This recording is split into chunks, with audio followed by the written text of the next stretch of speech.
I enjoyed the fun games a lot. Me too! But we missed some games. Yeah, because of our height and age. True, but at least our code helped us check who could enter the play area. That was cool. Good morning, kids. Good morning, teacher. Did you all enjoy the picnic? Yes, teacher. What about the code? Do you want to discuss it more? Yes, teacher. Can we use or instead of and? Great question. Yes, you can. But it changes the logic a bit. Let's modify the code. See, we used and to check two conditions. But now let's replace it with or.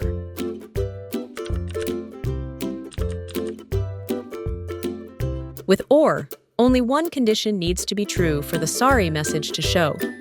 If both are false, then you can play. Teacher, my brain just did a backflip. Can you explain again? Haha, of course! Let's play a game. Imagine you need to wear both shoes to go outside. That's and. But what if I wear only one shoe? Then people will laugh at you.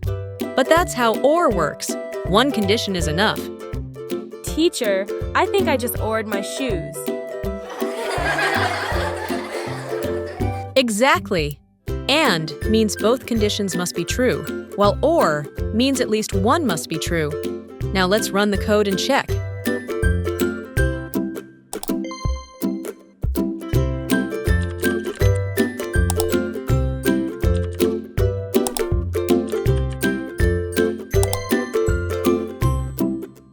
Hello, little coders.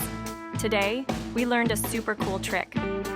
And means both conditions must be true, while or means just one needs to be true.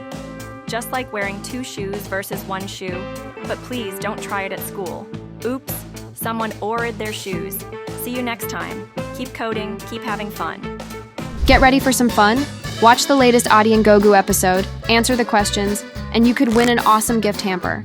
It's super easy. Just watch, think, and compete. So, grab your thinking caps and get ready to play. Stay tuned for the quiz and the chance to win big.